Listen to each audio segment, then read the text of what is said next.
Hi all. Kerala P S സിയുടെ ഏറ്റവും latest ആയിട്ടുള്ള ഒരു നോട്ടിഫിക്കേഷൻ ആണ് ചൈൽഡ് ഡെവലപ്മെന്റ് പ്രോജക്ട് ഓഫീസർ എന്ന് പറയുന്നത്. അതായത് സ്ത്രീകളുടെയും കുട്ടികളുടെയും വളർച്ച ലക്ഷ്യമാക്കി പ്രവർത്തിക്കുന്ന വളരെ പ്രധാനപ്പെട്ട സാമൂഹ്യക്ഷേമ വകുപ്പാണ് വുമൺ ചൈൽഡ് ഡെവലപ്മെന്റ് ഡിപ്പാർട്ട്മെന്റ്. ഇതിൽ സ്ത്രീകളുടെയും കുട്ടികളുടെയും പ്രത്യേകിച്ചും കുട്ടികളുടെ ഡെവലപ്മെന്റ് ഓറിയന്റഡ് ആയിട്ട് പ്രവർത്തിക്കുന്ന ഒരു പോസ്റ്റാണ് പ്രോജക്ട് ഓഫീസർ എന്ന് പറയുന്നത്. ഇത് സ്ത്രീകൾക്ക് മാത്രം അപേക്ഷിക്കാൻ പറ്റുന്ന ഒരു പോസ്റ്റാണ്.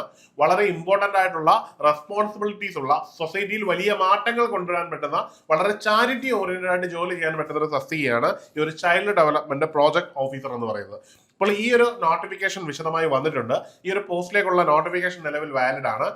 ജൂലൈ 1 തീയതി വരെയാണ് ഈ ഒരു പോസ്റ്റിലേക്ക് അപേക്ഷിക്കാനുള്ള സമയം.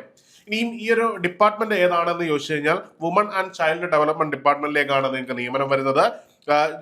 ചൈൽഡ് ഡെവലപ്മെന്റ് പ്രോജക്ട് ഓഫീസർ എന്ന പോസ്റ്റാണ്. സ്ത്രീകൾക്ക് മാത്രം അപേക്ഷിക്കാൻ പറ്റുന്ന ഒരു പോസ്റ്റാണ്. ഈ ഒരു പോസ്റ്റിന്റെ സാലറി സ്കെയിൽ എന്ന് പറഞ്ഞാൽ 50,200 തുടങ്ങി 1,05,300 അവസാനിക്കുന്ന സാലറി ഉള്ളൊരു പോസ്റ്റാണ്. നിലവിൽ വേക്കൻസി റിപ്പോർട്ട് ചെയ്തിട്ടില്ല, കാരണം റാങ്ക് ലിസ്റ്റ് എക്സിസ്റ്റ് ചെയ്യുന്നതുകൊണ്ടാണ്. ആന്റിസിപ്പേറ്റഡ് ആയിട്ടാണ് വേക്കൻസി വിളിച്ചിരിക്കുന്നത്. ഡയറക്റ്റ് റിക്രൂട്ട്മെന്റ് ആണ് നടത്തുന്നത്. എക്സാം ഓറിയന്റഡ് ആയിട്ട് തന്നെയാണ്. നിലവിൽ ഈ ഒരു എക്സാമിനേഷനിലേക്ക് അപേക്ഷിക്കാനുള്ള പ്രായപരിധി എന്ന് പറഞ്ഞു കഴിഞ്ഞാൽ 25 വയസ്സിനും 45 വയസ്സുമാണ്. ഒരു പ്രധാനപ്പെട്ട കാര്യം, ഇതൊരു മാസ്റ്റർ ഡിഗ്രി, അതായത് PG ഓറിയന്റഡ് എക്സാമിനേഷൻ ആണ്. അതുകൊണ്ട് തന്നെ ഇതൊരു ഗസറ്റഡ് പോസ്റ്റ് തന്നെയാണ്. ഇനിയും ഇതിന് പ്രധാനപ്പെട്ട വിഷയം എന്താണ് എന്ന് ചോദിച്ചു കഴിഞ്ഞാൽ ഇതിൽ master degree in home science അല്ലെന്നുണ്ടെങ്കിൽ സോഷ്യൽ വർക്ക്, സോഷ്യോളജി, സൈക്കോളജി തുടങ്ങിയ മേഖലയിൽ നിങ്ങൾക്ക് റെക്കഗ്നൈസ്ഡ് ആയിട്ടുള്ള യൂണിവേഴ്സിറ്റിയിൽ നിന്ന് നിങ്ങൾ എന്ത് നേടിയിരിക്കണം? നിങ്ങൾ university degree, post graduate degree നേടിയിരിക്കണം. ഇനിയും ഇതിന് പ്രിഫറൻഷ്യൽ ക്വാളിഫിക്കേഷൻ ആയിട്ട് നിങ്ങൾക്ക് post graduate diploma in social work ഇവിടെ കൺസിഡർ ചെയ്യുന്നതാണെന്ന് കൂടി ഈ നോട്ടിഫിക്കേഷൻ പറയുന്നുണ്ട്. ഇനിയും ഈ ഒരു എക്സാമിനേഷൻ ഇതിന് മുമ്പ് നടന്നിട്ടുണ്ട്. അതിന്റെ വിശദാംശങ്ങൾ നമ്മൾ നോക്കാം.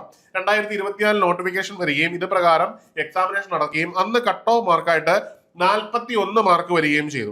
അന്ന് മാക്സ് 1ാം റാങ്ക് കിട്ടിയ ആൾക്ക് കിട്ടിയത് 60.33 മാർക്കായിരുന്നു. അന്ന് ടോട്ടലായിട്ട് അഡ്വൈസ് പോയത് 5 പേരാണ്. മെയിൻ ലിസ്റ്റിൽ 58 പേര് ഉൾപ്പെടുകയും ചെയ്തു. അപ്പോൾ വളരെ പ്രധാനപ്പെട്ട ഒരു തസ്തികയാണ്. എല്ലാവർക്കും നന്നായിട്ട് പഠിച്ചെഴുതി കിട്ടാവുന്ന ഒരു നല്ല പോസ്റ്റാണ്. സൊസൈറ്റിയിൽ വലിയ മാറ്റങ്ങൾ ഉണ്ടാക്കാൻ പറ്റുന്ന ഒരു പോസ്റ്റാണ്. അപ്പോൾ എല്ലാവരും നന്നായിട്ട് തയ്യാറെടുത്ത് ഈ ഒരു പോസ്റ്റ് അപ്ലൈ ചെയ്ത് പഠിച്ച് ഈ ഒരു പോസ്റ്റിലേക്ക് എത്താൻ ശ്രമിക്കുക. അപ്പോൾ മറ്റൊരു വീഡിയോയിൽ കാണാം. Good bye.